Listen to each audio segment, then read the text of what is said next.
ஓம் கிருஷ்ணாய பரமாத்மனே நமः. ஸ்ரீமத் பகவத்கீதை 7வது அத்தியாயம். நாம பார்த்து கொண்டிருக்கிற விஷயங்கள் சகாம பக்தியை பற்றி, சகுண உபாசனையை பற்றி பகவான் என்னென்ன விஷயங்களை சொல்றார், அந்த பக்தி எப்படிப்பட்டது அப்படிங்கிறத பத்தி பகவான் பேசுறார். என்னென்ன ஆசைகள் இருக்கோ அந்தந்த ஆசைகளுக்கு தகுந்த மாதிரி அந்தந்த தேவதைகளை உபாசனை பண்ணி, இந்த ஆசைகளுக்கு பின்னாடி போகக்கூடாது அப்படிங்கிற ஒரு விவேகம் இல்லாத காரணத்தினால் எந்த ஆசை நமக்கு ஏற்பட்டாலும் அந்த ஆசைதான் நம்ம வாழ்க்கையில கடைசி ஆசையாக இருக்க போறது கிடையாது. ஆனா அதுக்கான விவேகம் நமக்கு இருக்கிறது இல்லை. அப்படி இல்லாத பட்சத்துல கிருதஜானாகா அப்படின்னு சொன்னார்.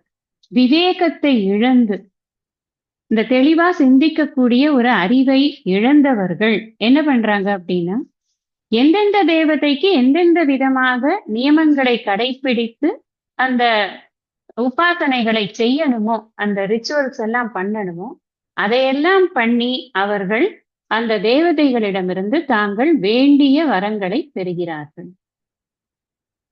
இது அவர்களுடைய அவர்களுக்கு இருக்கக்கூடிய இந்த இச்சை தான் அவர்களை தூண்டுகிறது. அப்படிங்கிறது தான், அந்த இச்சை தான் அவர்களுக்கு தூண்டு சக்தியாக இருக்கிறது. ஸ்வபாவத்தினால சத்வகுணத்துல மிகுதியாக இருக்கக்கூடியவர்கள் சத்வகுண விஷயங்களாக கேட்கிறாங்க. நிறைய கிளாஸ் அட்டன் பண்ணணும், நிறைய படிக்கணும், நான் நிறைய டைம் நான் தியானம் பண்ணணும், இது மாதிரியான வேண்டுதல்கள் அவங்க வைக்கிறாங்க. அதே மாதிரி ரஜோகுணத்துல இருக்கக்கூடியவர்கள் எனக்கு இத்தனை யாத்திரைகள் பண்ணணும், நான் எல்லாம் எக்ஸாம்பிள் எல்லாமே உங்களுக்கு நல்ல விஷயங்கள்ல ஈடுபடுறதாவே சொல்றேன். ஏன்னா நல்ல விஷயங்கள்ல ஈடுபடுறதும் நமக்கு ஒரு பொன் விலங்கு மாதிரி தான். சாஸ்திரம் நமக்கு தெளிவா சொல்றது, புண்ணியமும் பொன் விலங்கு தான் அப்படின்னு. விலங்குன்னு ஆயிடுச்சுன்னா அது பொன்னா இருந்தான்னு இரும்பா இருந்தான்னு எல்லாமே நம்மள கட்டுக்குள்ள வைக்கக்கூடியதாகத்தான் இருக்கிறது அப்படின்னு பார்க்கும். ரஜோகுணத்துல இருக்கக்கூடியவர்கள் அதுக்கு தகுந்த மாதிரி ஆக்டிவிட்டிஸ் வேணும்னு கேட்பாங்க. நிறைய நான் ஈடுபடணும், அதை பண்ணணும், இங்க போய் பாராயணம் பண்ணணும், அங்க போய் பண்ணணும், அதுல கலந்துக்கணும், இந்த ராதா கல்யாணத்துக்கு போகணும், சீதா கல்யாணத்துக்கு போகணும், பஜனைக்கு போகணும், எல்லாம் திரும்ப திரும்ப வீடு காலில் தங்காது. சாரி, கால் வீட்டுல தங்காது.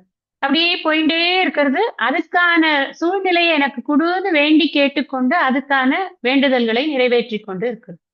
தமோ குணத்துல ஈடுபடுறவர்கள் பிரகிருத்தியா ஸ்வயா அப்படின்னு சொன்னதுனால சொல்றேன். தமோ குணத்துல ஈடுபடக்கூடியவர்கள் என்ன பண்ணுவாங்க, அவன் வீணா போனோம், அவன் கெட்டு போனோம், இது சரியா இருக்கக்கூடாது, அவங்களுக்கு இது நடக்கக்கூடாது, இப்படி ஒரு கெட்ட எண்ணங்களோடு கூட அவர்களுடைய வேண்டுதல்கள் இருக்கு. எல்லாத்துக்கும் சாஸ்திரத்துல அதுக்கான தேவதைகள், அதை கொடுப்பதற்கான ஒரு வழிமுறைகள் எல்லாம் இருக்கு. நீங்க ஹோமம் அப்படின்னு பண்ணணும்னா நல்லா இருக்கிறதுக்கும் பண்ணலாம், நல்லா இருக்கிறதுக்கு எடுக்கிறதுக்கும் பண்ணலாம். இது ஒன்லி சயின்ஸ், அவ்வளவுதான். இந்த மந்திர சக்தி அப்படிங்கிறது ஒரு சயின்டிபிக் அப்ரோச். அந்த particular Sounders particular syllable will give you particular result, அவ்வளவுதான் விஷயம். அது முறைப்படி செஞ்சா கண்டிப்பா அதுக்கான பலன் கிடைக்கும். அப்ப என்ன சொல்றாரு அப்படின்னா, இது மாதிரி பண்ணி பண்ணி அவர்கள் இந்த தேவதைகளை எல்லாம் வழிபட்டு கொண்டு இருக்கிறார்கள்.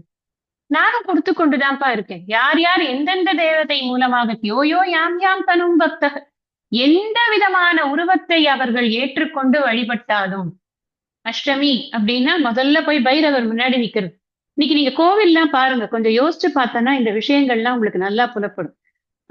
முன்னாடி காலத்துல நாமெல்லாம் ஒரு 20-30 வருஷம் முன்னாடி கோயிலுக்கு போயிருக்கோம் இல்லையா? அப்பெல்லாம் கோவில் அந்த சிவன் கோயில்னா சிவன் அம்பாள் இது 2 தான் பிராதானியமா இருக்கும். நவகிரகம் ஒரு ஓரமா இருக்கும். நம்ம ஒரு சுத்திட்டு வந்துருவோம். பைரவர் இருக்காரானே தெரியும். பைரவரோட பர்பஸே என்ன வச்சிருப்பாங்கன்னா, அந்த கோவில பூட்டி சாவிய அவர்கிட்ட வச்சுட்டு அவர் தான் காப்பாத்துறார், அந்த இது இருக்க காவல் காக்குறார் அப்படின்னு இந்த சாவியை வச்சு எடுக்கிறதுங்கிறது தான் அந்த பைரவர் கிட்ட அவங்க பண்றது. இன்னைக்கு பாருங்க, இன்னைக்கு பாத்தீங்கன்னா அஷ்டமியானா அவர் பிஸியா இருக்கார். இது நவகிரகத்துக்கு ஆல் டேஸ் பிஸியா இருக்கு. எஸ்பெஷலி சாட்டர்டேஸ், குருவாரம் எல்லாம் பிஸியா இருக்கு. இப்ப இது மாதிரி இந்த விஷயங்கள்லாம் எதனால உருவாருது? இது எதுவுமே தப்புங்கிறதே பகவான் இங்க இது தப்பா ரைட்டாங்கிறத பத்தி இப்ப பேசல. இப்படி எல்லாம் தப்பா ரைட்டாங்கிறத சொல்லுவாரு. அவர் சொல்லாம நமக்கு எப்படி தெரியும்? அதனால இதை என்ன சொல்றாரு அப்படின்னா, எந்தெந்த உருவத்துல அவர்கள் வழிபடணும்னு நினைச்சு வழிபடுறார்களோ அந்த ஸ்ரத்தைய நான் வந்து இல்லைன்னு சொல்றது இல்லப்பா. அந்த ஸ்ரத்தையை நான் தக்க வைத்துக் கொள்கிறேன். ஏன்னா ஏதோ ஒரு வழியில அவன் கோவிலுக்குள்ள வரானே ஃபர்ஸ்ட். எங்கேயாவது போகாம கிளப் கடையில போய் உட்கார்ந்துருக்காம அவன் என்னத்தையாவது போட்டுட்டு அவன் வளரிட்டு உட்கார்ந்துருக்காம. இதுக்கெல்லாம் யார் காரணம் தெரியுமான்னு யாரையாவது சாடின்னு இருக்காங்க. எப்ப நீதான் என்னை காப்பாத்தணும்னு வந்து நிக்கிறானா இல்லையா? ஏதோ ஒரு உருவம், எந்த உருவமா இருந்தாலும் சரி, யோயோ யாம் யாம் தனும் பக்தக, எந்த வடிவத்தை, எந்த மூர்த்தியை அவன் வந்து வழிபட்டாலும் ஸ்ரத்தையோட அவன் வழிபடும் பட்சத்துல அந்த ஸ்ரத்தைக்குண்டான பலன் நான் கொடுத்துடுறேன். அது இல்லைன்னே நான் சொல்றது. அந்த ஸ்ரத்தையை எப்படி காப்பாத்துறேன்னா, அகம் அச்சலாமேவ விததாமி. அச்சலாம்னா அசையாம வச்சுக்கிறேன் நான். அசையாம வச்சுக்கணும்னா என்ன பண்ணணும்? கண்டிப்பா ஏதாவது 10 கேட்டா 2வது கொடுக்கணும். இல்லைன்னா அசைஞ்சிரும். இல்லைன்னா இன்னொரு ஒரு ஒரு சைட்ல வா உனக்கு என் வேணுங்கிறதெல்லாம் வாங்கி தரேன்னு ஒருத்தர் கேட்பாரு, கூப்பிட்டு வரோம், அங்க போயிடுவோம். அப்ப என்ன ஆகும்? அது அச்சலாம் அப்படின்னு சொல்லும் பொழுது எல்லாம் 10க்கு 10 கொடுப்பேன்னு பகவான் சொன்னார், நம்ம எடுத்துக்க முடியாது. ஆனா பிராக்டிக்கலாவும் அப்படி இல்லையே. அதனால 10க்கு 8வது கிடைக்கிறது, 10க்கு 5வது கிடைக்கிறது. சரி, நமக்கு சிலது நம்மளோட காரணம் தான் அப்படின்னு நாமளே கொஞ்சம் அட்ஜஸ்ட் பண்ணிட்டு காம்ப்ரமைஸ் பண்ணிட்டு இந்த இந்த பௌர்ணமி கிரிவலம் நடக்கலைன்னா அடுத்த பௌர்ணமி கிரிவலம் பார்ப்போம் அப்படின்னு போயிட்டு தானே இருக்கும். அந்த அந்த ஸ்ரத்தைய எப்படியாவது நான் தக்க வைக்கிறதுக்கு முயற்சி பண்றேன் அப்படிங்கிற 22 படிக்கணும் இன்னைக்கு. ஏற்கனவே சொல்லி கொடுத்தாச்சு, நான் இன்னைக்கு படிக்கிறேன். சதயா ஸ்ரத்தயா யுக்தः तस्याराधनमीहते लभते च ततः कामान् मयैव विहितान् हितान्. சதயா அந்த பக்தன், சன அந்த பக்தன், சக அப்படின்னா அந்த பக்தன், தயானா அந்த ஸ்ரத்தை, அந்த எந்த அளவுக்கு அவன் ஸ்ரத்தையுடன் பண்ணிக்கிறான் அந்த ஸ்ரத்தைக்கு சேர்த்துக்கணும் அந்த தயா. தயா ஸ்ரத்தையா அந்த ஸ்ரத்தையுடன் யுக்தக கூடினவன், தஸ்ய அந்த தேவதையின், எந்த மூர்த்தியில வழிபட்டாலும் தரேன்னு சொல்றாருல அந்த தேவதையின் ஆராதனம் வழிபாட்டை இகதே செய்கிறான். ததஹ அதனிடமிருந்து அந்த தேவதையினிடமிருந்து மயா ஏவ என்னால் விகிதான் விதிக்கப்பட்ட தான் அந்த காமான் ஆசைப்பட்ட பொருட்களை லபதேகி நிச்சயமாக அவன் அடைகிறான். முதல்ல ஸ்ரத்தைய நான் தக்க வச்சுக்கிறேன்னு நான் முன்னாடியே சொன்னேன். ஸ்ரத்தைய தக்க வச்சுக்கணும்னா கண்டிப்பா எதனா கொடுத்தா தான் ஸ்ரத்தையை தக்க வச்சுக்க முடியும். டெய்லி வருவான், அவனுக்கு ஒண்ணும் கிடையாதுன்னா நேச்சுரலா அவனுக்கு இன்னும் அறிவு வளரல. அவன் என்ன அவனை வந்து அபகிருத ஞானான்னு வேற சொல்லியிருக்கு, ஹிருத ஞானான்னு சொல்லியிருக்கு. அவன் வந்து அவனுக்கு அறியாமையில இருக்கான். அவன் கிட்ட போய் நம்ம வந்து ஸ்ரத்தை இல்லாம ஸ்ரத்தைய வந்து வீண் போக்கிட்டானாக்க அப்புறம் அவன் யூஸ்லெஸ்ஸா போயிடுவான் இல்லையா? அதனால இங்க இது நான் அதை கொடுக்கிறேன்னு சொல்றார். அந்த பக்தன் அந்த ஸ்ரத்தையுடன் கூடினவனாய் அந்த தேவதையின் வழிபாட்டை செய்கிறான். ஒரு சென்டென்ஸ். அதனிடமிருந்து, அதாவது அந்த தேவதையினிடமிருந்து என்னால் விதிக்கப்பட்ட அந்த ஆசைப்பட்ட பொருட்களை நிச்சயமாக அடைகிறான். இங்க என்ன சூக்ஷ்மம் வச்சிருக்கார் பகவான்? என்னால் விதிக்கப்பட்ட. இந்த தேவதை அவன் நினைச்சுட்டு இருக்கான், நான் பைரவரை கும்பிட்டேன் அதனாலதான் எனக்கு வந்து காசிக்கு போறதுக்கான யோகம் கிடைச்சது அப்படின்னு. எல்லாருக்கும் தெரியுமா தெரியாதான் எனக்கு தெரியல. பைரவரை கும்பிட்டாதான் காசிக்கே போக முடியும். பைரவர் தான் நமக்கு வந்து அனுமதி கொடுக்கணும் காசிக்கு போகணும்னா. முன்னாடியே போயிட்டோம்னா எப்பயோ அனுமதி கொடுத்துட்டாருன்னு அர்த்தம். அதனால எதுக்கு சொல்றேன்னா, பைரவரை கும்பிட்டா பகை விலகும் அப்படின்னு சொல்லி அதுதானே அட்வர்டைஸ்மெண்ட். உங்களுக்கு நமக்கு வாழ்க்கையில என்னன்னா பெரும் பகை என்ன? வெளியில இருக்கிற பகைதான் பெரும் பகை நாம் நினைச்சிட்டு இருப்போம். உள்ள 6 பேர் உட்காந்துருக்கான், டெய்லி குத்துறான் குடையறான், அவனை எல்லாம் கண்டுக்கிறதே கிடையாது, அவன் கிடக்குறான் அப்புறமா பாத்துக்கலாம் அவனை அப்படின்னு நம்ம விட்டுடுறோம் இல்லையா? இந்த அறுபகையை அழிப்பதற்கு அந்த பைரவரை நம்ம கும்பிடணும். இதுக்குதான் கும்பிடணும் முக்கியமா. என் மனசு சுத்தமாகணும், நான் இறைவனை வந்து பரிபூர்ணமாக தெரிந்து கொள்ளணும், அதன் மூலமாக நான் என்னை பற்றி தெரிந்து கொள்ளணும், நான் எதற்கு வந்தேன்னு தெரியணும், வந்த பர்பஸ் புரியணும் அப்படிங்கிறத கேட்கறதுக்கு தான் ஒரு மூர்த்தத்திலையும் நம்ம கேட்க வேண்டிய அதுதான். ஏன்னு கேட்டா இதை என்ன சொல்றார் அவர்? நீ அந்த தேவத்தை கொடுத்ததாவே நீ நினைத்து கொண்டிருக்கிறாய் அல்லவா, அது எல்லாம் என்னால் விதிக்கப்பட்ட பயன்கள் தான். நான் தான் உனக்கு கர்ம பல தாத்தாவா இருந்து அதை பண்ணி கொண்டிருக்கிறேன். இந்த ஈஸ்வரன் அப்படிங்கிறவர் இட்ஸ் அ காமன் பிரின்சிபிள். அவர் வந்து இந்த மூர்த்தியில தான் ஈஸ்வரன், கிருஷ்ணரா தான் ஈஸ்வரன் இருக்கார். எனக்கு கிருஷ்ணரா பார்த்தாதான் என்னால ஈஸ்வரன் ஒத்துக்க முடியும். எனக்கு சிவபெருமானத்தான் என்னால ஈஸ்வரன் ஒத்துக்க முடியும். இதெல்லாம் நம்மளுடைய லிமிடேஷன்ஸ். அவர் எந்த உருவத்துக்குள்ளேயும் அடங்காத ஒரு தத்துவமாக அந்த ஈஸ்வர தத்துவம் அப்படிங்கிறது இருக்கு. அந்த ஈஸ்வரன்றவருக்கு வேலையே என்னன்னா கர்ம பல தாத்தா அப்படிங்கிறது. என்ன இவன் என்ன பண்ணியிருக்கான், இவனுக்கு வேலை, இவன் இவன் என்ன அளவுக்கு இவன் சிரத்தையோட அவன் தன்னுடைய கர்மாவை பண்றான். ஒண்ணு நல்லா புரிஞ்சுக்கோங்க, கர்மா கர்ம பலா இது ரெண்டும் வந்து ஒரு அற்புதமான சயின்ஸ். இதுல அந்த விதிக்கப்பட்ட மந்திரங்களுக்கு, விதிக்கப்பட்ட கால அளவுக்கு, விதிக்கப்பட்ட நம்பர் ஆஃப் டைம்ஸ் அதை சொல்லும் பொழுது அதுக்கு என்ன பலன் விதிக்கப்பட்டிருக்கோ அது அப்படியே வந்துடும். கொஞ்சம் மாத்தினாலும் பலன்ல மாறி போயிடும். எனக்கு தெரியாது பலன் மாறிட்டு இருக்கு அப்படிங்கறத நம்மளால ஏன்னா அதிருஷ்டமா இருக்கு. பலன் எப்படி இருக்கு நம்ம கண்ணுக்கு தெரியாது. அதிருஷ்டமா இருக்கக்கூடிய பலனை நாம இந்த திருஷ்டமான மந்திரம் சொல்லி ஒரு காரியம் பண்ணி நாம வந்து அதை பெறுவதற்கு முயற்சி பண்றோம். அப்ப என்ன பண்ணணும், ஸ்ரத்த ஜாஸ்தியாகும். அதனாலதான் சொல்ற ஸ்ரத்தையோடு கூட பண்ணணும். ஒண்ணு நம்ம புரிஞ்சுக்க வேண்டியது என்னன்னா, பலன் கிடைச்சதுன்னா எனக்கு நம்பிக்கை வருது. 4 வாரம் போய் விளக்கு போட்டேன் துர்க்கைக்கு, என் பொண்ணுக்கு வந்து வரன் வந்துடுத்து, எனக்கு பலன் கிடைச்சிடுத்து, எனக்கு நம்பிக்கை வருது துர்க்கை தான் அந்த வரனை கொண்டு வந்தா அப்படின்னு எனக்கு வந்து ஒரு நம்பிக்கை வருது. நம்பிக்கை ஏற்பட்டால்தான் பலனே வருகிறது. எனக்கு நம்பிக்கை இருந்து இதை நான் பண்றது மூலமா எனக்கு இது கிடைக்கும் அப்படிங்கிறதுனாலதான் எனக்கு அந்த பலன் கிடைக்கிறது. ஆனா உள்ளுக்குள்ள விஷயம் யார் இதை நடத்தி கொடுக்குறான்னா எனக்குள்ள இருக்கக்கூடிய நம்பிக்கையினாலதான் விஷயங்கள் நடக்கிறது. அது பார்க்கறதுக்கு எப்படி இருக்குன்னா, நான் போய் யார்கிட்டயோ கேட்கிற மாதிரியும் அவங்களாலதான் இது நடக்கிற மாதிரியும் இது ஒரு ஒரு ஒரு சிச்சுவேஷன் ஒண்ணு நமக்கு மைண்டுக்குள்ள கிரியேட் ஆகி கொடுக்கறது. இதுதான் உண்மை. எந்த காரியம் எடுத்துக்கொண்டாலும் அது நடப்பது அப்படிங்கிறது நான் வைக்கக்கூடிய நம்பிக்கையின் அடிப்படையில் தான் அது நடக்கிறது. அதனாலதான் சொல்றோம் நம்ம, நீ கேட்கறதையே இந்த உலகியல் பயன்கள்ல ரொம்ப ஈடுபடாம அனன்யா சிந்தயந்தோ மாம் ஏஜனா பர்யுபாசதே தேஷாம் நித்யாபியுக்தானாம் யோகக்ஷேமம் வகாமியகம்னு 9வது அத்தியாயத்துல நமக்கு சொல்ல போறார். நமக்கு அங்க சொல்றதோட பர்பஸ் என்ன, நீ இப்ப கஷ்டப்படாத, பார்த்து கோயில் கோயிலா ஓடி ஓடி அலையாத, பேசாம இரு, நீ பாட்டுக்கு படிச்சுன்றே இரு, நீ பாட்டுக்கு நீ யாருங்கிறத டிசைட் பண்றதுல வேலையை பாரு, நான் பாத்துக்கிறேன், ஐ வில் டேக் கேர் அப்படிங்கிற நம்ம நம்ப மாட்டோம். நமக்கு அதனாலதான் அபகிருத ஜானாக, நமக்கு இந்த அறியாமை வந்து பெருசா போய் டாமினண்டா உட்கார்ந்து இருக்கிறதுனால நம்ம அதை பண்ண மாட்டோம். சோ நாம என்ன நினைக்கிறோம் அப்படின்னா, இந்த இந்த தேவதையை வழிபடும் பொழுது எனக்கு இந்த பலன் கிடைக்கிறது.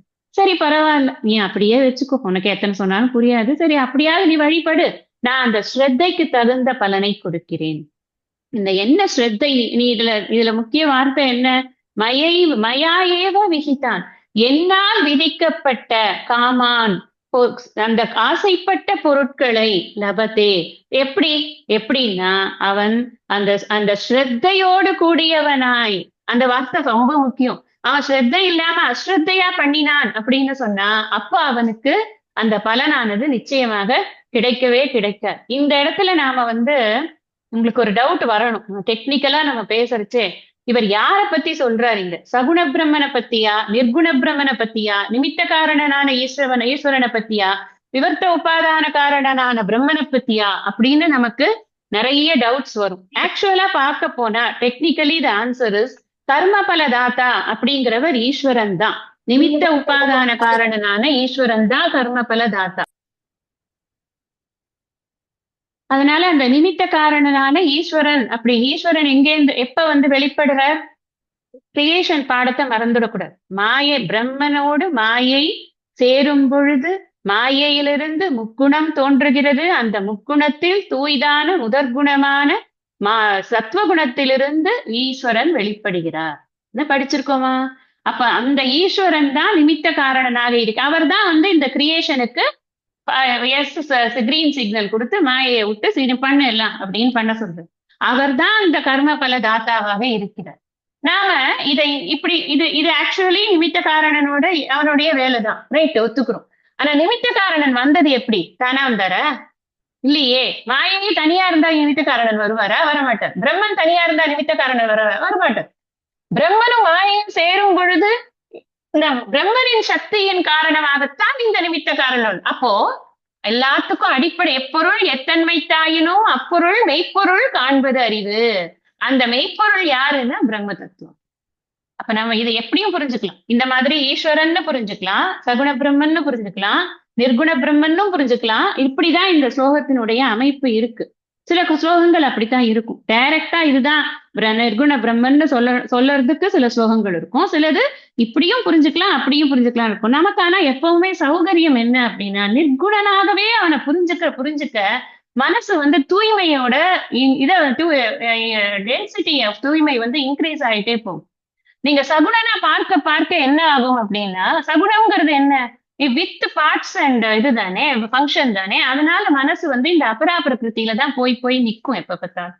அதனால இந்த பரப்பிரகிருத்தியை சிந்தனை பண்றதோட டைம் இன்க்ரீஸ் ஆக்கணும் அப்படின்னா, நிர்குணனாவே அந்த பிரம்மத்தை தியானம் பண்ணிக்கொண்டே, நிர்குண பிரம்மத்தை தியானம் பண்ணிக்கொண்டேதான் நம்மளுடைய காரியங்கள் இருக்கும். சகுண பிரம்மம் அப்படிங்கிறது இப்ப முன்னாடி நம்ம அர்த்தார்த்த பக்தனா இருந்தாக்க புரியாது. அவனுக்கு இன்னும் வந்து அது அவனைத்தான் இந்த அபகிருத ஞானா அப்படிங்கிறது. அவனுக்கு இன்னும் அறியாமை இருக்கிறதுனால அந்த அறியாமையை வசப்பட்டவர்கள் அதை அப்படித்தான் பண்ணுவாங்க. அப்படி பண்ணா கூட நான் அந்த ஸ்ரத்தையோடு பண்ணினா நான் கொடுக்குறேன். பகவான் முன்னாடி சொன்ன ஸ்ரத்தாவான் லபதே ஞானம், அதே நம்ம புரிஞ்சுக்கணும். ஸ்ரத்தாவான் லபதே பலம் அப்படி. நீ கர்ம பலம் வேணும்னா கூட ஸ்ரத்தையோட பண்ணு. நான் இதை பண்ணினா எனக்கு இது கிடைக்கும் அப்படின்னு அஸ்வமேத யாகம் பண்றதுன்னா அதுக்கு இந்த பலன்னா அந்த பலன் தான் கிடைக்கும். புத்திரகாமேஷ்டி யாகம் பண்ணிட்டு எனக்கு கல்யாணம் ஆகலையேன்னு அழக்கூடாது. கல்யாணம் சுயம்பர பார்வதி ஹோமம் பண்ணிட்டு எனக்கு இப்ப குழந்தை பிறக்கலையே அழ முடியாது. இது என்ன ஹோமம் பண்றோமோ, என்ன இது பண்றோமோ, கர்மா பண்றோமோ, அந்த கர்மாக்கு தகுந்த பலனை பகவான் கொடுக்கிறார். ப்ரொவைடட் நம்ம ஸ்ரத்தா அதுல இருந்ததுன்னு. டைரக்டா பகவான் வந்து நான் ஒருத்தரையும் கூப்பிட்டு இந்தாப்பா இந்த கர்மாக்கு இந்த பலன், இந்தாப்பா இந்த கர்மாக்கு இல்ல பலன் கொடுக்க மாட்டார். ஒரு கம்பெனில ஒரு சிஇஓ இருக்காருன்னா அவர் தான் வந்து எல்லா எம்ப்ளாயியும் கூப்பிட்டு இந்தாங்க சேலரி, இன்னைக்கு இந்த மாசம் நீங்க ரொம்ப நல்லா வேலை பார்த்தீங்க, இந்தாங்க உங்களுக்கு சேலரி கொடுத்துட்டே இருப்பாரு. ஒருத்தர்கிட்டயே வந்து எங்கேயான பார்த்துருக்கோமா, அந்தந்த டிபார்ட்மெண்ட் இருக்கும், அது சிஇஓக்கு தெரியவே தெரியாது யாருக்கு எவ்வளவு சேலரி, யார்கிட்ட போறது, அதெல்லாம் பத்தி அதெல்லாம் அவருக்கு சம்பளம் வந்துருச்சுன்னா எல்லாருக்கும் சம்பளம் வந்துருச்சுன்னு அவர் புரிஞ்சுப்பாரு. இப்ப எல்லாம் வந்து பேங்க்ல ஏறிடுது.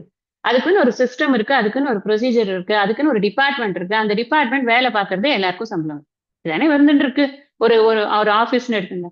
நம்ம அல்பம், நம்ம மனிதர்கள் பண்ணக்கூடிய இந்த நிர்வாகத்துக்கே நம்ம இப்படி பண்றோம்னா, பகவான் என்ன பண்ற, 33 தேவர்களை இதுக்குதான் வச்சிருக்கு. ஒவ்வொரு தேவதைக்கும் ஒரு ஒரு பவர் கொடுத்துருக்கு.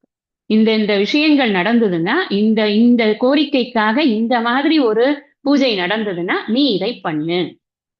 நீ வந்து சத்யநாராயண பூஜை பண்றாளா, அவங்க என்ன கோரிக்கை அதுல வைக்கிறாங்களோ அந்த கோரிக்கையை அவர்கள் கரெக்டா பௌர்ணமி என்னைக்கு பண்ணிருக்காங்களா, ப்ராப்பர் நைவேத்தியம் வந்ததா, ப்ராப்பரா அவங்க சாண்ட் பண்ணாங்களா, கதையெல்லாம் படிச்சாங்களா, இந்த பலனை கொடுத்துரும்.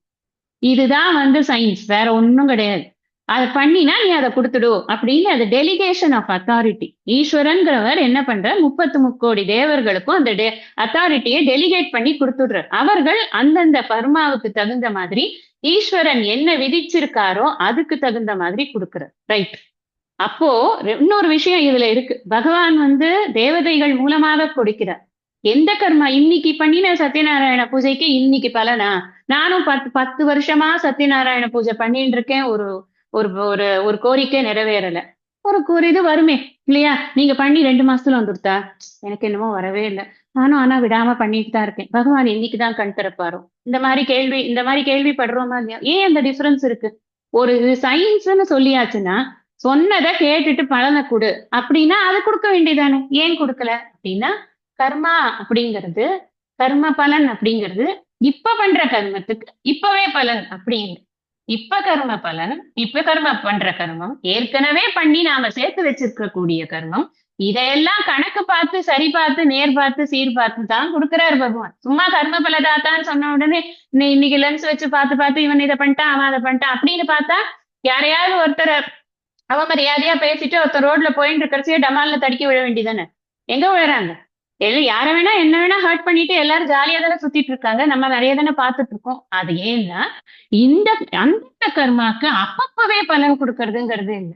அந்த டைம் பகவான் டிசைட் பண்ண ஏதாவது ஒரு பவராது வச்சுக்க வேணாமா பாவம், ஏதாவது ஒரு பவராது அவர்கிட்ட இருக்கணும் இல்லையா? அதனால இந்த டைம் அந்த எந்த பாஸ்ட் கர்மா பிளஸ் இந்த கர்மா இப்ப நமக்கு பலன் கொடுக்கணுங்கிறத யார் பண்றா, டிசைட் பண்றான்னா அது பகவான் பண்றார். அது அதுக்கு அவரோட விருப்பு வெறுப்ப அவர் அதுக்குள்ள போடுறது கிடையாது. இரு இரு நான் வந்து பாக்குறேன் உன்னோட மட்டமான கர்மாவை எடுத்து இப்ப நான் கொடுக்க அப்படி கிடையாது. அது எல்லாமே கால நிர்ணயம்ங்கிறது எல்லாம் பகவான் வந்து காலத்திற்கு உட்படாமல், காலத்திற்கு கட்டுப்படாமல், காலத்திற்கு அதீதமாக இருந்து, காலத்தை ஆண்டு, அந்த காலத்தின்படி என்னென்ன செய்யணுமோ அதற்கான நியமங்களோடு அந்த வேலைகள் நடக்குது. அவ்வளவுதான் விஷயம்.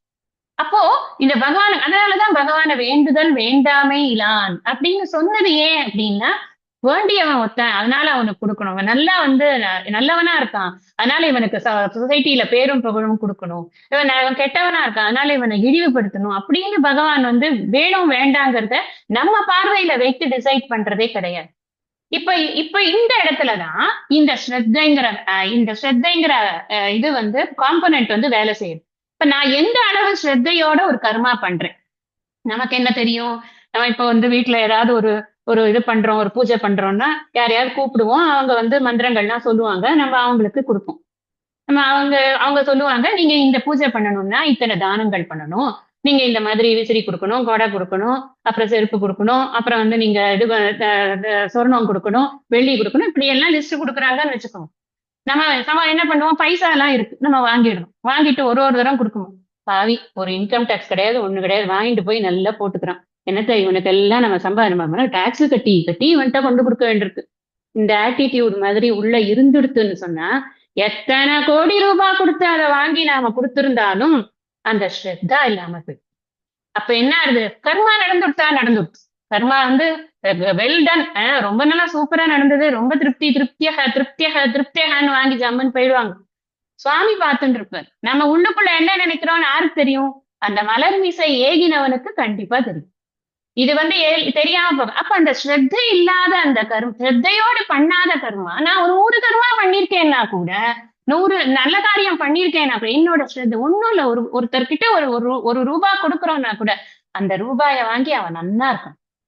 ஒரு சின்ன விஷயம்தான். ஆனா அது அது இல்லாம போயிருக்கிறது.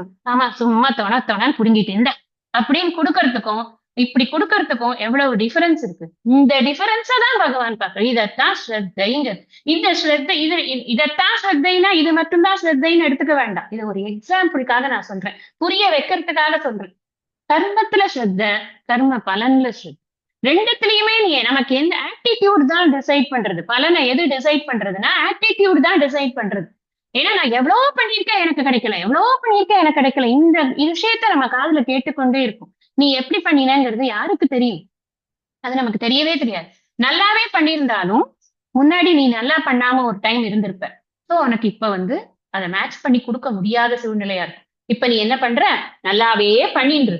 அப்ப பகவானுக்கு நல்ல கர்மா மட்டுமே தான் ஸ்டாக்ல இருக்கும், கொடுத்துருவாரு எப்படியாவது பலன்.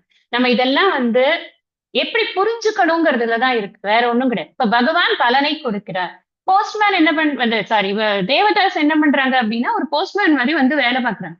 அவங்க வந்து அந்த நமக்கு என்ன பலன் வரணுமோ அது பகவான் வந்து டிசைட் பண்ணி எடுத்து வச்சுடுறாரு. அது கொரியர்ல வந்துடுறது நமக்கு, அவ்வளவுதான். சோ யார் டிசைடிங் ஃபேக்டர் யாரு அப்படின்னா இவர் என்ன சொல்றார் பகவான் இதுல கிருஷ்ணர் என்ன சொல்றார்? நீ எந்தெந்த மூர்த்தியை வணங்குகிறாயோ ஸ்ரத்தையோடு அந்தந்த மூர்த்தியின் மூலமாக நீ பலனை பெறுகிறாய். அந்த பலனை டிசைட் பண்றது நானு அப்படின்னு சொல்ற. நானுங்கிறதே இந்த இடத்துல ஈஸ்வரன் அப்படின்னு என்ன. ஏன்னா அப்ப நமக்கு நமக்கு இல்ல அம்பாள வேண்டிண்டா தான் எனக்கு வந்து இது கிடைக்கும் அப்படின்னும், இல்ல சிவபெருமான வேண்டிண்டாதான் இது கிடைக்கும்னும், இப்ப மகாவிஷ்ணுட்ட வேண்டிட்டாதான் இது கிடைக்கும்னும், இதெல்லாம் நமக்காக ஏற்படுத்தி இருக்கக்கூடிய ஒரு டிவிஷன்ஸ், அவ்வளவுதான்.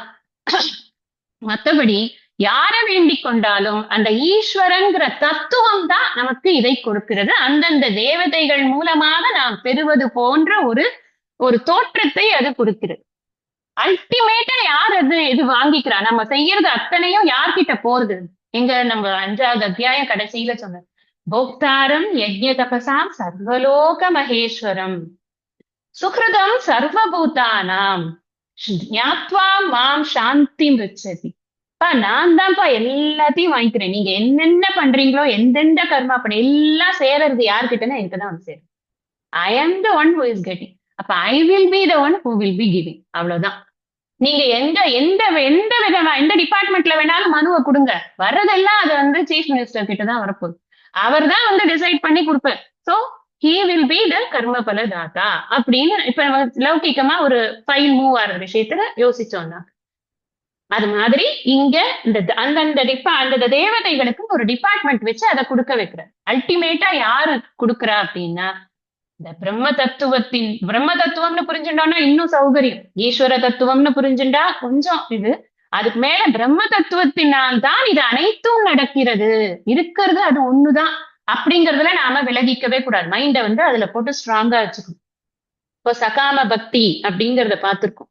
இந்த சகாம பக்தியில என்னென்ன பிளஸ் பாயிண்ட்ஸ் இருக்கு, என்னென்ன மைனஸ் பாயிண்ட்ஸ் இருக்கு அப்படின்னா, முதல்ல இந்த பிளஸ் பாயிண்ட் என்ன அப்படின்னா, நாம ஒரு காரியம் பண்ணினோம்னா அதுக்கு டெஃபினட்டா ஒரு ரிசல்ட் வந்துடும். அதான் அதுக்கு ஃபர்ஸ்ட் பிளஸ் பாயிண்ட். நம்ம இத்தனை இத்தனை இத்தனை இது பண்ணணும் அப்படின்னா அத்தனை இது பண்ணினோம்னா அது கரெக்டா வந்துடும். ப்ரொவைடட் உள்ளுக்குள்ள இருக்கிற இன்கிரீடியன்ட் நம்மளோட ஸ்ரத்தா. அந்த ஸ்ரத்தைய கரெக்டா வச்சுட்டு அதை பண்ணினோம்னா அதை கண்டிப்பா அது வந்து என்ன ஆகாது, நேஹாபிக்ரம நாசோஸ்தி பிரத்யவாயோன வித்தியதேன்னு சொன்னார் முன்னாடி பகவான். என்ன அர்த்தம்? எப்படி இருந்தாலும் உனக்கு கெடுதல் வராதுப்பா, பாப்பம் ஏற்படாது, நிச்சயம் புண்ணியம் தான் வரும். நீ கோயிலுக்கு 10 வாட்டி போயிட்டு வந்தனா அதுக்கு தகுந்த மாதிரி உனக்கு உன்னுடைய மனம் சுத்தமாகும், அதுக்கு தகுந்த மாதிரி உனக்கு புண்ணியமும் கிடைக்க போகுது. அதனால உனக்கு பாவம் ஏற்படாது, தவறு செய்யாமல் இருக்கிறாய். அது மட்டும் இல்ல, நீதான் இந்த இந்த லிஸ்ட் சகாம கர்மம் பண்ணும் பொழுது எனக்கு வந்து ஒரு ஒரு ஒண்ணு வேணும் அப்படிங்கறது நான் ப்ரையாரிட்டைஸ் பண்றதுக்கு நான் வந்து அந்த லிபர்ட்டி எடுத்துக்கிறேன். எனக்கு ஃபர்ஸ்ட் வேணுங்கிறது பொண்ணோட கல்யாணமா, இல்ல பொண்ணோட படிப்பா, இல்ல பொண்ணுடைய குழந்தை பொண்ணுக்கு வேலையா அப்படிங்கறத நான் டிசைட் பண்றேன். நான் அந்த லிஸ்ட்ல ஃபர்ஸ்ட் வைக்கிறேன். இது சகாமத்துல எனக்கு அந்த இது இருக்கு, நான் வந்து எது எனக்கு வேணுங்கிறத நான் சொல்லி நான் என்னோட பிரார்த்தனையை நான் பண்றேன். நான் எப்படி ப்ரையாரிட்டைஸ் பண்றேனோ அப்படி பகவான் அந்த ஃபைல வெளியில எடுக்கிறார் அப்படிங்கறது சகாமத்துல எனக்கு இருக்கக்கூடிய ஒரு லிபர்ட்டியா இருக்கு. மைனஸ் பாயிண்ட் என்ன அப்படின்னா, இந்த ரிச்சுவல்ஸ் பண்றது இருக்கு இல்லையா, அது ஒன்றும் சாதாரண விஷயம் இல்லை. இதை பண்ணினா இது கிடைச்சிடும் சொல்லும் போதுதான் ஈஸியா இருக்கும், பண்ணி பார்த்தா தான் தெரியும். ஒவ்வொன்றுத்துக்கும் அந்த ரிச்சுவல்ஸ்க்கு இருக்கக்கூடிய அந்த சடங்குகள் பண்றச்சே அதுல நிறைய நியமங்கள் இருக்கு. அந்த ஒவ்வொரு ஒரு நியமம் அதான் சொன்னேன் முதல்லயே உங்களுக்கு, இந்த சயின்ஸ் இதை இது இந்த சொல்யூஷனும் இந்த சொல்யூஷனும் சேர்த்தானா இந்த சொல்யூஷன் வரும்னு கெமிஸ்ட்ரியில சொன்னா எப்படி அப்படியே வருதோ அது மாதிரிதான் இது. அப்ப இந்த சொல்யூஷன்ல இவ்வளவு பாதி, இந்த சொல்யூஷன்ல இவ்வளவு இல்ல கொஞ்சம் தான் இருக்கு, இந்த இவ்வளவு போட்டுக்குவானா அதுக்கு தகுந்த ரிசல்ட் தானே வரும். சோ அந்த ரிச்சுவல்ஸ்ல வந்து நிறைய நியமங்கள் இருக்கு. அந்த நியமங்கள் எல்லாத்தையும் நம்ம கடைபிடிக்க, வெரி ஸ்ட்ரெனியஸ், வெரி டயர்சம். அது எல்லாத்தையும் நம்ம ஆனா நம்ம இதை பண்ணணும், இந்த சகாமமா ஒரு காரியம் பண்ணணும் அப்படின்னாக்க கண்டிப்பா அதெல்லாம் பண்ணினா நமக்கு டயர்ட்னஸ் தான் வரும், ரொம்ப ஆயாசம் வந்துடும். அப்புறம் பலம் எப்படி இருக்கு அப்படின்னா, நம்ம என்ன நினைக்கிறோம், இவ்வளவு நேரம் இப்ப பெரிய லெக்சர் பலம் இப்படி கிடைக்கிறது அப்படி கிடைக்கிறது, ஸ்ரத்தையும் சேர்றது, பாஸ்ட் கர்மா செய்யறது எல்லாம் சொன்னீங்களே, ஒரு விஷயம் நீங்க சொல்ல விட்டுட்டீங்களேன்னு நீங்க என்ன கேட்கணும். என்னன்னா, இந்த பலம்ங்கிறது அப்படியே நிரந்தரமா இருக்குமா? பலம்ங்கிறதுல 2 விஷயம் இருக்கு. ஒண்ணு, நான் பகவான் கிட்ட ஒரு கோரிக்கை வைக்கிறேன், அந்த கோரிக்கை எனக்கு நிறைவேறது விஷயம் நம்பர் 1. 2வது, அந்த கோரிக்கை நிறைவேறதுனால எனக்கு ஒரு சந்தோஷம், ஒரு நிம்மதி, ஒரு திருப்தி. இப்போ இந்த நிறைவேறின கோரிக்கை நம்பர் 1 விட்டுடுங்க, அதுதான் நிறைவேறிடு. நம்பர் 2 இருக்குல்ல, அது எப்பவுமே இருக்கா? இல்ல, அது எப்பவுமே இருக்கிறது கிடையாது, ரொம்ப லிமிட்டடா இருக்கு. அது என்னென்னலாம் தோஷங்களோட இருக்கு, பலத்தை அனுபவிக்கிறச்சே அதுல எவ்வளவு தோஷங்கள் இருக்குன்னா, முதல்ல அது பந்தப்படுத்து.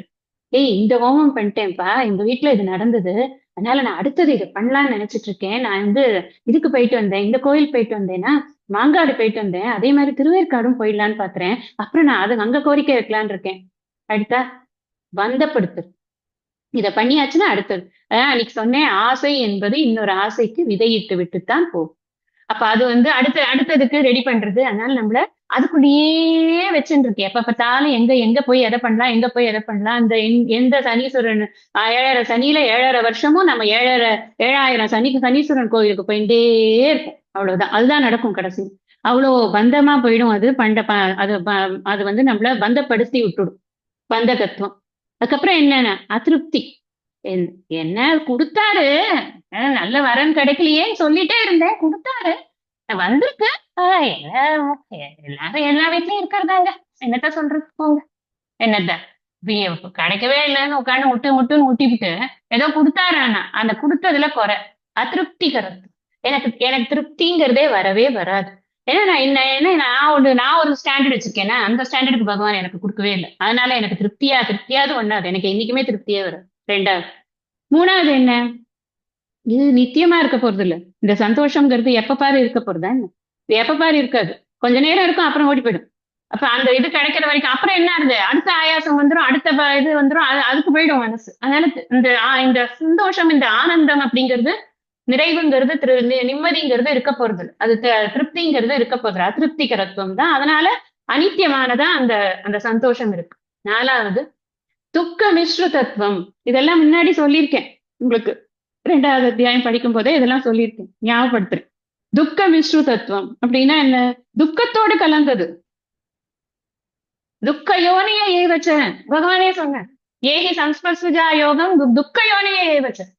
இது என்னவா இருந்தாலும் சரிப்பா, நீ இந்த இந்திரியங்களால ஒரு சுகத்தை அனுபவிக்கணும்னு நினைச்சுட்டியா, அது துக்கத்தோட தான் இருக்கும்.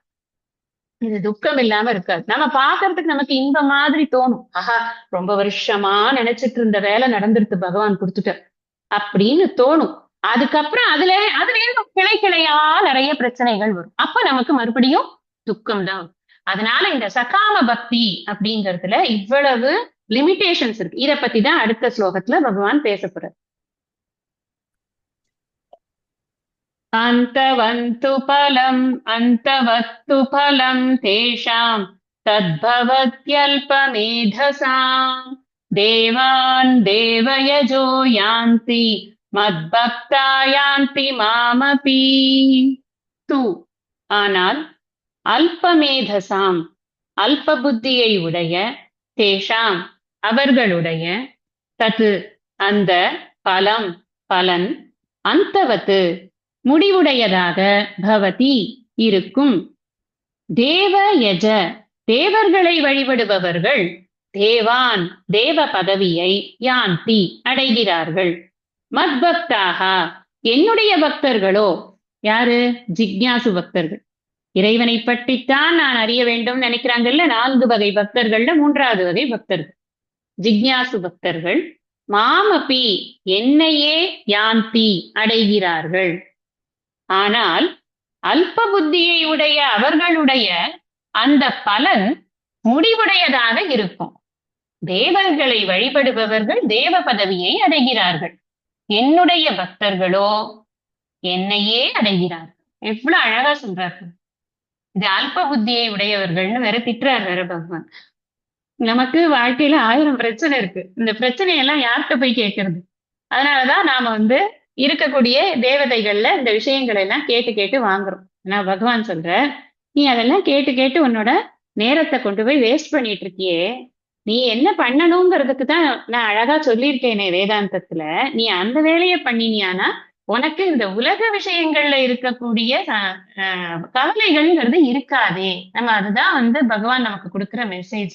நீ என்னதான் இந்த உலகத்துல உழன்று கொண்டு இருந்தாலும் கூட, நீ என்ன நினைச்சு கொண்டிருந்தனா உனக்கு அதெல்லாம் நடக்கத்தானேப்பா போறது. நம்ம இந்த புரந்தரதாசர் அவர்களுடைய கதையெல்லாம் படிச்சோம்னா தான், அவர்கள்னு இல்ல ஒருத்தர்னு இல்ல, இந்த மாதிரி ஞானிகளுடைய கதைகள் எல்லாம் படிச்சோம்னா பாஸ்ட் அதுக்கப்புறமா எப்படி ஆனாங்க அப்படிங்கிற அந்த டிரான்ஸ்பர்மேஷன், அந்த அந்த இதை பார்த்தோம்னா நமக்கு தெரியும். முதல்ல அவர்கள் எப்படி அந்த அபிமானத்தோடு இருந்திருக்கிறார்கள், பொருள் அபிமானத்தோடு இருந்திருக்கிறார். அதுக்கப்புறம் அவர்கள் பாடின பாடல்கள் எப்படியெல்லாம் பகவானை ஆராதனை பண்ணியிருக்கார்கள் அப்படின்னு நம்ம பார்த்தோம்னா, இந்த டிரான்ஸ்பர்மேஷனுடைய ஒரு இது என்ன, ஒரு ஒரு பெருமை என்ன அப்படின்னு நமக்கு தெரியும். இன்னைக்கு யாராவது அந்த வைர வியாபாரியாக இருந்த ஒரு புரந்தரதாசரை நம்ம பார்த்துட்டு இருக்கோமா, பேசிட்டு இருக்கோமா? இல்லையே. பக்தன் புரந்தரதாசனை தானே, தாசனைத்தானே பேசிட்டு இருக்கோம். அதனால நம்ம இந்த தாசனா ஆகிறது அப்படிங்கிறது, அதுக்காக இந்த சகுன பக்தி அப்படிங்கறத இது பண்ற இன்சஸ்ட் பண்ணணும்னு நான் சொல்ற வர விஷயம் என்னன்னா, நாம அறுதி உண்மையை தெரிந்து கொண்டவர்களுக்குத்தான் இந்த உலகில் நீடு வாழ்கிறார்கள். அதுதான் இங்க முக்கியம்.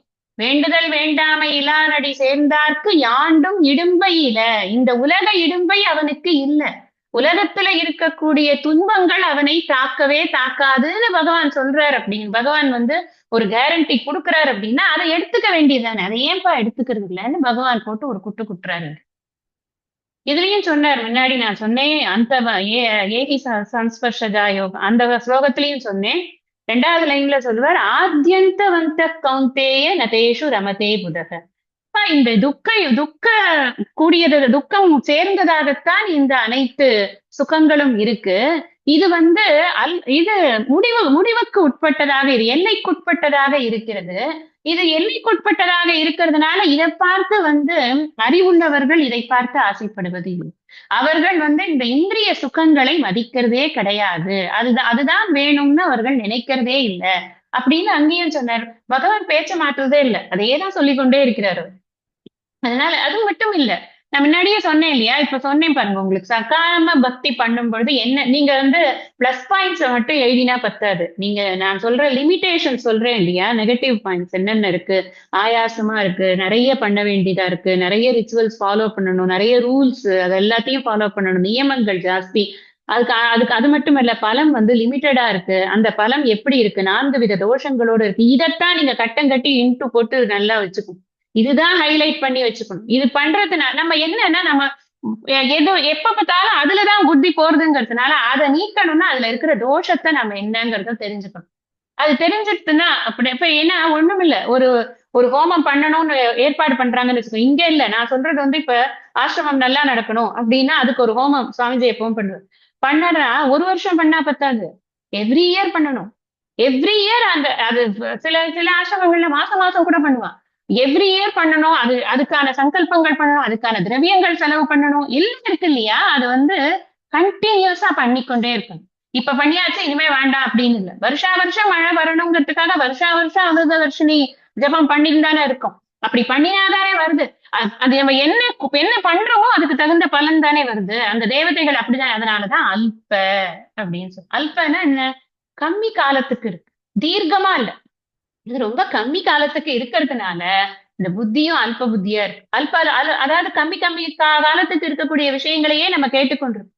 நம்ம பெரிய பிரகத் மகா விஷயத்த நம்ம கேட்க மாட்டேங்கிறோம். நம்ம அதை விட்டுட்டு நான் இப்ப இன்னைக்கு எனக்கு பிரச்சனை சால்வ் ஆனா போறோம், எனக்கு வேற ஒண்ணும் வேண்டாம், இப்ப எனக்கு ப்ராப்ளம் சால்வ் ஆனா போறோம் அப்படின்னு நினைக்கிறோமே. அனாதி காலமா இந்த ஜீவன் ஒரு உடம்பா எடுத்து எடுத்து அவஸ்தைப்பட்டுட்டு இருக்கேன். இதை எப்ப நாம புக்கில் அமைந்தின்று கொல்லோன்னு சொன்னாரே, இது எப்ப விடுவிக்க போறோம் நம்ம? போதும், உனக்கு உடம்புங்கிறதே வேண்டாம், உடம்புடன் உயிரிடை நட்பு உனக்கு ஒரு போலியான நட்பு, அந்த நட்பு உனக்கு வேண்டான்னு நாம எப்ப முடிவு எடுக்கிறது? அது எடுக்காத வரைக்கும் இப்படியே சுற்றி சுற்றி சுற்றி இந்த சேத்துக்குள்ளதான் நம்ம சுத்தி கொண்டே இருக்கும். அதனாலதான் அந்த அந்த அந்த அந்த பலன் ரொம்ப கம்மியா இருக்கிறதுனாலதான் அது அல்ப பக்தர். யார் அந்த அல்ப பக்தர் அப்படின்னா, இந்த அர்த்தார்த்தி இருக்காங்களே அவங்களைத்தான் பகவான் அல்ப பக்தர்ங்கிற. ஏன்னா பின்னாடி சொல்லிட்டார், என்னுடைய அந்த பக்தர்கள் என்ன பண்றாங்கன்னா, இந்த தேவதையை பூஜை, குபேரன் கோயில் இப்ப நிறைய ஃபேமஸ் ஆயிடுச்சு, உங்களுக்கே தெரியும், நான் சொல்லணும்னே அவசியம் இல்லை. பச்சை கலர் கட்டிக்கணும், பச்சை கலர் இது கட்டணும், பச்சை கலர் குங்குமம் வச்சுக்கணும். ஏன் கார் கண்டுபிடிச்சா எங்க இருக்கு, ஏன்னா புரியவே மாட்டேங்கிறது. குபேரனை வழிபட்டா எனக்கு அது கிடைக்கும் இது கிடைக்கும். குபேரன்கிறது ஒரு யக்ஷன். அந்த யக்ஷனுக்கு இருக்கிற சக்தியை விட சிவபெருமானுக்கு சக்தி கிடையாதா? நம்ம கொஞ்சம் யோசிச்சு பார்க்கணும் இல்லையா? ஏன் அந்த அந்த குபேரனை வழிபடுற நேரத்துல ஒரு 4 திருவாசகம் சொல்லலாமே. வராது. இல்ல அது சொல்லுவோம், இருக்கட்டும், நம்ம இதை பண்ணிட்டு வந்துடும், ஏன்னா அவர் கொடுப்பார் அப்படின்னு. ஏன்னா நமக்கு இன்னைக்கு வைத்த வெளி இதை சரி பண்ணணும். அதுதான் அல்ப புத்திங்கிறது. பகவான் இதை கண்டிக்கிறார். நம்ம ஸ்ட்ரெயிட்டா இதுவா வித் பியோர் ஹார்ட் நம்ம ஒத்துக்கணும். ஆமா, என்ன பகவான் கண்டிக்கிறார், அவர் கண்டிக்கிறது விஷயம் கரெக்ட் தான். நான் உடனடியாக சாஷியேட் ஆகக்கூடிய ஆசைகளுக்காக அலைந்து திரிந்து பாடுபடுகிறேன், தேவையே இல்லை. நான் அந்த அந்த அந்த இறைவனை எப்படி உணரணுமோ அப்படி உணர்ந்தேன் அப்படின்னா, இறைவன் என்னுடைய இந்த வாழ்க்கையின் அத்தனை விஷயங்களையும் அவரே பார்த்துக் கொள்வார்ங்கிற திருட நம்பிக்கை நமக்கு இருக்கும். அதுதான் இங்க ரொம்ப முக்கியமானது. பகவான் அதைத்தான் எதிர்பார்க்கிறார். அதனால அவர் என்ன சொல்றாருன்னா, என் பக்தன் என்ன தெரிஞ்சுக்கணும்னு ஒருத்தன் வரான் பத்தியா, அவன் என்னையே அடைவானப்பா. ஏன்னா அவர் பகவானை தெரிஞ்சுக்கணும்னு கேட்கிறான். யார் மூலமா தெரிஞ்சுப்பான் அவன்? அன்டவுட்லி அவன் ஒரு குரு கிட்டதான் போவான். குரு எப்படி இருப்பார்? பகவானை தெரிஞ்சவரா இருப்பார். அவர் எப்படி கைட் பண்ணுவார்? இந்த மாதிரி விஷயத்துக்கு எல்லாம் போகாது, இங்க வா நான் உனக்கு சொல்லித்தரேன் படி அப்படின்னு படிக்க வச்சிருவார். அப்ப படிச்சா என்னென்னலாம் சாஸ்திரத்துல எழுதியிருக்கு பகவானை பத்தியும் தெரியும். அறிவு தெளிவு வந்துடும். அறிவிலே தெளிவு, நெஞ்சிலே உறுதி, அகத்திலே அன்பினோர் வெள்ளம் தான். அப்புறம் எதுக்கு அவன் திரும்பி பேக்கு போறான்? ஒண்ணுமே போகவே மாட்டான். என்ன நடந்தாலும் நடக்கட்டும்பா, பிராரப்தம் பிராரப்தம் இந்த வாழ்க்கையை நடத்தி கொண்டிருக்கிறது, என்ன வேணா நடக்கட்டும் அப்படின்னு அவன் இருப்பானா இல்லையா? அப்ப என்ன அவனுக்கு அதனோட பலன் என்னன்னா, இந்த ஜிக்ஞாசு பக்தனுக்கு தான் சித்த சுத்திங்கிறது கிடைக்கிறது. அவன் தான் சாதன சதுஷ்டய சம்பத்திய நன்றாக கடைபிடித்து சித்த சுத்தியோடு குருமுகமாக அவன் இறைவனை பற்றி, தன்னை பற்றி, அவன் படைப்பை பற்றி அனைத்தையும் உணர்ந்து கொண்டு இங்கு இருப்பது ஒன்றே ஒன்றுதான். அந்த ஒன்றுதான் பலவாக இருக்கிறது. ஆதி பகவன் முதற்றே உலகுன்னு கண்டுபிடிச்சு அவன் கண்டுபிடிச்சது புரிஞ்சுக்கிறான். ஆக ஆண்டாள் சொல்லுவா இல்லையா, நாராயணனே நமக்கே பறை தருவான். நாராயணன் பல விஷயங்கள் தருவான், ஆனா அதை விட முக்கியம் அவன் நமக்கு பறை தருவான். அந்த பறையத்தான் அதான் அந்த அந்த அந்த விஷயம் என்ன அப்படின்னா, அந்த உயர்ந்த நோக்கத்தோடு தான் நாம் அந்த இறைவனை கும்பிட வேண்டும்ங்கிறது தான் இங்க எல்லா இவர்களும் என்ன சொல்றாங்க, நாயன்மார்களாகட்டும், ஆழ்வார்களாகட்டும், அவர்கள் சொல்லக்கூடிய கருத்து என்னன்னா, நீ நாளைக்கு காலையில ஒலை வைக்கிறதுக்கு பகவான்கிட்ட ஓடாத, அதெல்லாம் பாத்துக்கலாம். நீ பகவானே வேணும்னு நீ போய் பகவான்கிட்ட போ. அப்ப பகவான் உழைக்கிற வழியை பண்ணுவார். இப்ப தியாகராஜருக்கு இல்லாத வறுமையா? அவருக்கு இல்லாத ஆஃபரா? யோசிச்சு பாரு. நிதிச்சால சுகமா? ராமனை விட இந்த நிதி எனக்கு சுகமானு கேட்டாரா இல்லையா? நம்ம அந்த பக்தர்களுடைய சரித்திரங்களை சிந்திச்சு பார்க்க, அதுக்குதான் இந்த மகாத்மாக்களை சிந்திக்கிறது. அப்படி சிந்திக்கும் பொழுது நமக்கு வரக்கூடிய பிரச்சனை அந்த பிரச்சனை விட கம்மிதான். நாம ஏன் ஓடுவானே, ஓடவே வேண்டிய அவசியம் இல்லை அப்படிங்கிறது நமக்கு புரியும். இந்த சகாம பக்தி அப்படிங்கிறதுல அது எப்படிப்பட்ட தன்மையை உடையது, அது எப்படி ஏற்படுகிறது, அது அதனுடைய பயன் என்ன, அந்த பயன் என்ன மாதிரி கிடைக்கிறது, what is the science behind it அப்படிங்கறது எல்லாம் பகவான் நமக்கு சொல்றார். சகுண பிரம்ம உபாசனை பண்றது அப்படிங்கறத பகவான் தாழ்வாக வைக்கிறார். அதனாலதான் என்ன சொல்றார், என் பக்தன் என்னை அடைகிறான். அவன் எப்படி என்னை அடைகிறான்னா, அவன் நிஷ்காமமாக அந்த பக்தியை பண்ணுகிறான். சகுண பிரம்ம உபாசனை பண்ணும்போது சகாமமாத்தான் நம்ம பண்றோம், அதான் பிரச்சனை. அதனாலதான் நிர்குண பிரம்ம உபாசனை நிஷ்காமமாக பண்ணக்கூடியது. நீ எந்த விதமான கோரிக்கையும் இல்லாமல் இறைவனுக்காக வேண்டி, ஒண்ணும் இல்ல, நம்ம தேடிட்டு யாராவது வராங்கன்னு வச்சுக்கோங்களேன், நான் எனக்கு ஒரு வேலை ஆகணும் அப்படின்னு வரவங்களை காட்டிலும் நம்மளை பார்க்கணும், நம்ம கிட்ட நமக்காக நம்மிடம் டைம் ஸ்பெண்ட் பண்ணணும்னு வரவங்க கிட்ட நமக்கு பிரியம் இருக்குமா இருக்காது? ஆஹா, எனக்காக என்ன தேடிட்டு வந்திருக்காங்க அப்படின்னு தோணுமா தோணாத? அதுதானே பகவானே அதை எக்ஸ்பெக்ட் பண்றாரு. அப்படிங்கறச்சு அதை பண்ணா என்ன, பகவானை தேட வேண்டியது தானே. ஏன் இந்த உலகியல் பொருட்களை தேடணும்? அதுதான் பகவானுடைய கொஸ்டின் இங்க. ஏன்னா எல்லாருடைய மேக்சிமம் டைம் எங்க ஸ்பெண்ட் ஆயிட்டு இருக்குன்னா, பொண்ணு, மண்ணு, இது பெண், இதுலதான் ஸ்பெண்ட் ஆயிட்டு. பொண்ணு என்னது, பொன் நிலம் மாதர் ஆசை அப்படின்பர் ஃபர்ஸ்ட் 1000 பாடலே இவர் கைவல்லி நவதேயத்துல. அதுலதான் எல்லாருக்கும் சுழண்டு கொண்டிருக்கு. அதுல நீ சுழலாத. அவங்க யாரு? அவர்கள் தான் அர்த்தார்த்த பக்தர்கள். அந்த எனக்கு இது வேணும்னு கேட்கிறவங்க, எனக்கு துக்கம் வேண்டான்னு சொல்றவங்க, எனக்கு சுகம் வேணும்னு சொல்றவங்க. சிம்பிளா அவங்களை புரிஞ்சுக்கிறதுக்கு, துக்கம் வேண்டான்னு சொல்றவங்களும் சுகம் வேணும்னு சொல்றவங்களும் கோரிக்கைகளை இந்த விஷயங்களுக்காகத்தான் கோரிக்கைகளோட தான் போகிறார்கள் பகவானிடம். அதனால அவர்களுக்கு சுகம் வேணும்னு கேட்கிறவன் என்ன சுகம் கேட்பான் உங்களுக்கு தோணும். இங்க பகவான் சொல்றாரே, தேவ யஜ தேவான் யாந்தின்னு சொல்றாரு. அவன் சுகம் வேணும்னு கேட்கிறானே, என்ன சுகம் கேட்பான் யோசிச்சு பாருங்களேன். இந்த உலகத்துல அவன் சந்தோஷமா இருக்கணும்னு ஒரு இது பண்றதை காட்டணும், அதனுடைய ஆக்சுவல் பலன் என்னவா இருக்கும்னா அவன் சொர்க்கம் கிடைக்கும் அப்படின்னு. அப்ப அந்த ஆகுதிகள் எதை நோக்கி அவன் கொடுக்கிறான்னா, மேலுலகம் அவனுக்கு நன்றாக இருக்க வேண்டும், சிறப்பு ஈனும் செல்வமும் ஈனும் சொல்லியிருக்காரு இல்லையா திருவள்ளுவர். அதனாலதான் அவன் அதெல்லாம் பண்றான். என்ன முனைஞ்சு பண்றான், என்ன எல்லா கர்மங்களும் முனைஞ்சு பண்றதுக்கு காரணம் என்னன்னா, இவ்வுலக வாழ்க்கை நன்றாக இருக்க வேண்டும், மேலுலக வாழ்க்கை நன்றாக இருக்க வேண்டும், அதுதான் அவனுடைய. அதனால பகவான் என்ன சொல்றார், அவன் தேவர்கள் அதெல்லாம் கேட்கிறானப்பா, அவர்களும் என்ட்ரி பாஸ் கொடுத்துடுறாங்க, அவ்வளவுதான். நீ சொர்க்கத்துக்கு போயிடுவான். ஆனா சொர்க்கத்திலேயே உட்காந்து இருப்பானா? அங்கவா அஸ்து புஸ்துங்கிறார் பகவான். என்ன சொல்றார், ஷீனே புண்ணிய மத்திய லோகம் விசந்தி சொல்லிடுவார் 9வது அத்தியாயத்துல. அதெல்லாம் முடியாது, நீ கொஞ்ச நாளைக்கு இருக்கலாம், அவ்வளவுதான். அதுக்கப்புறம் நீ கீழே தான் வந்தாகணும். இங்கெல்லாம் பர்மனன்ட் ஸ்டே எல்லாம் கிடையாது, எட்டர்னல் ஹெவன் கிடையாது, எட்டர்னல் ஹெல் கிடையாது அப்படின்பாரு சுவாமிஜி. இதை கம்பேர் பண்ணி சொல்லுவார். வேற மதங்கள்ல அந்த மாதிரி ஒரு கோட்பாடுகள் இருக்கு, ஆனா நமக்கு அப்படி கிடையாது. அது எல்லாமே கர்மானுசாரம் தான். நம்ம எங்க இருக்கிறோம், பூலோகத்துல இருக்கிறதும் அப்படித்தான், மேல் லோகத்துல இருக்கிறதும் அப்படிதான், கர்மானுசாரம். அப்ப நம்ம என்ன கர்மா பண்றோமோ அதுக்கு தகுந்த பலன் அந்த தேவதை கொடுக்கிறது. நீ அந்த மாதிரி இல்லாம என்னையே வேணும்னு பண்ண. இப்ப தேவதைகள் அப்படிங்கிறதுக்கு ஒரு குறிப்பிட்ட சக்தி இருக்கு. இந்த தேவதையால இந்த சக்தி தான் கொடுக்க முடியும் அப்படின்னு இருக்கு. அதனால அந்த தேவதை அந்த அந்த ஒரு பலனை கொடுத்துடுறது. ஆனா பகவான் அப்படி இல்ல இல்ல. நீங்க யோசிச்சு பாருங்க. நான் வந்து கம்பெனியோட சிஇஓக்கு தான் நான் வந்து ரொம்ப க்ளோஸா இருக்கேன். கீழே இருக்கிற மேனேஜர் எல்லாம் நான் வந்து ஹாய் சொன்னா போதும். அப்ப எனக்கு வந்து பெனிஃபிட் ஜாஸ்தியா இல்லையா? இல்ல நான் மேனேஜர் எல்லாம் ஃப்ரெண்டு பிடிச்சிருக்கேன். சிஇஓ யாருன்னே தெரியாது. எனக்கு எப்படி பெனிஃபிட் கிடைக்கும் ஆஸ் அன் எம்ப்ளாயி? எனக்கு எனக்கு பெனிஃபிட் வேணும்னா நான் டாப்ப பிடிக்கணும். அதுதான் பகவான் அவன் என்ன பிடிச்சான் அப்படின்னா நான் எல்லைக்குட்படாதவனாச்சே. அதனால என்னுடைய கருணையும் எல்லைக்குட்படாததாகத்தான் இருக்கும். நான் கொடுப்பதும் எல்லைக்குட்படாததாகத்தான் இருக்கும். இப்ப சொல்றார் அடுத்ததுல, அவ்யக்தம் வியக்திமாபன்னம் மன்யந்தே மாம புத்தயः பரம் பாவமஜானந்தः மமாவ்யயமனுத்தமம். அபுத்தயः, எவ்வளவு திட்டு வார்த்தை வாங்குறோம் பாருங்க. அல்பவேதசாம் சொன்னார்.